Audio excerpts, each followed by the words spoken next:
I'm Afua Hagan from the British Blacklist, and it's such a pleasure to sit down with the amazing Taraji P. Henson and talk about The Color Purple. What an incredible film. My tears were literally bouncing off the cinema screen as I was watching it yesterday, with joy, with sadness, with just absolutely everything. What was it like seeing the reaction from the film last night in London after the screening? It's been overwhelming. I mean, we knew what we were doing. We knew we had something special, especially after we saw it ourselves. We were like, oh my God, we're going to kill him with this one. No. And you did. I mean, it's been resounding. The response is everywhere. We screened it for the first time in the States last Thursday, and the buzz took off like a brush fire. But we knew what we had. Like, Blitz was very clear on his vision. And, I would see the little comments under the section when we first said that we were filming. I'm not going to see it. We already got a classic. And I'm like, and it was Black people saying that. I'm like, do y'all realize a Black man is telling this story? Do you understand it's going to be totally different from what you just saw, what you saw the first time? First of all, times have changed.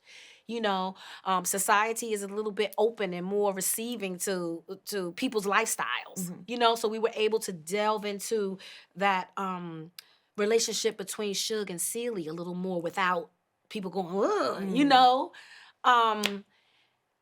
I was like, you do realize it's gonna be very different, because what I love is that there was joy in the midst of all of that trauma. And that's who we are as Black people. We never wallow in the muck. Yes.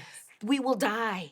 We know what has happened to us and what continues to happen to us, but we can't stop living. Absolutely. And that so comes across in this piece. Yeah, absolutely. It really does. Tell me about your journey to the film. How did you get involved? Okay, years ago when it first went to Broadway, Stephen Bray, who's married to Stephanie Elaine, and I've got to bring it all together full circle. Stephanie Elaine produced Hustle and Flow. Stephen Bray was the producer of the music on Broadway for Color Purple. Pillow Talk.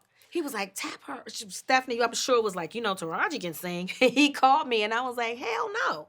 My vocals cannot withstand 8 shows a week.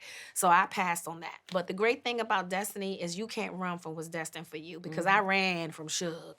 And first of all, they said Fantasia was playing Celie. I was like, I can't keep up with those. So then, full circle, pandemic, my manager calls and was like, you're getting tapped. You're being tapped for Shug Avery and The Color Purple. I was like, why are we doing another Color Purple? This is dumb. And then Blitz called, and he told me about his vision, and I was like, I want to be a part of it. But first of all, I was like, are you sure it's me, Blitz? And he was like, Taraji. That's how he says it. Taraji, you are our Shug. And I was like, are you sure? I said, do you I can sing like this? He said, I have faith in you. And sometimes that's all you need is someone to have faith in you. It's deep. And that's what these characters needed, someone to have faith in them. Sophia, when she was in prison, Celie came, she had faith in her. When Shug came to town, she saw a diamond in the rough in Celie, and she breathed life into her. And simultaneously, Celie was breathing life into Shug, because when Shug came, she showed up sick. Mister didn't take care of her. He passed her off to Celie. So that sister circle thing is really, really strong. And the fact that Shug poured into Celie when Sophia went to prison, went to jail, and was in her bad way, Celie was then able to pour into her. You see how that happens? And then you guys pour into all of us. And it's so needed. I do have a bone to pick with you, though, Taraji P. Henson. What? You didn't tell us that you were a triple threat. I'm like, the singing and the dancing and the acting. You waited until now. You really pushed that button. Thank you. You really did that. Thank you. What was it like to sort of tap into that side of yourself? Because, we always knew that, Taraji can hold a note. Yeah. Like I can hold a note in the shower. Right. I'm not going to do that here. But, I mean, you really brought it. Thank you. I just love being challenged. I actually studied musical theater in college when I went to Howard University. And I did Dreamgirls, Your Arms Too Short to Box with God, Don't Bother Me. I mean, I've done them all, studying in college, but I never saw myself doing music. Look, I had my son my junior year. When it was time for me to graduate, I was like, it's either New York or LA. I didn't want to take my son to LA. I didn't want to raise him with roommates. I just felt like we would have a better lifestyle in LA. Mm-hmm. So I kind of put music away. But it found me, and it keeps finding me. Is it gonna find you with an album on iTunes? See, what did I say? That I can listen to? Maybe. But here's the deal. Just because you can, I have to have a song to sing. Just because I can sing, I'm not interested in more disposable music. It has to be something organic. It has to be something that makes me feel good. Because if it makes me feel good, then you gonna feel good. I just can't do a song just because I can sing. Like the way Celie gave Shug that song. Absolutely. You need someone to give you that song. Listen, I can do some backing vocals. You need me, you just call me. Okay, That's absolutely. fine. Yes. Listen, was there a lot of nerves going back to The Color Purple? Because as we know, a Pulitzer Prize-winning book, 11 Oscar nominations, highly acclaimed, award-winning Broadway show, and then the revivals in South Africa, here, there, London, here, there, and everywhere. And like you said, when you guys said, we're doing a new version, people were like, does that add to the pressure? Well, there was pressure at first, but the beautiful thing about our director Blitz is that he gave us total ownership of these characters. He was like, they're yours. I'm not expecting you to mimic. I'm not expecting you to do anything that you saw before. They belong to you. And all of the original cast members handed these characters over to us. I spoke to, Margaret Avery played my mother in a movie I did, Proud Mary. And so when she heard that I was portraying Shug Avery, she got excited, and Fantasia called her, put us on a FaceTime together. And I have pictures, I took screenshots. And she just poured into me. She was like, I'm just so proud of you, baby. She said, take Shug and you make with her what you will. I trust you. And that's all you need. And then we have the director there guiding us, and that's what he did. He guided us. Whenever we had a question, he listened. I mean, his saying is, we live with these characters solo more than he does. He's living with the whole picture. I'm living with Shug. Fantasia's living with Celie. So he trusted us. That's why he picked us.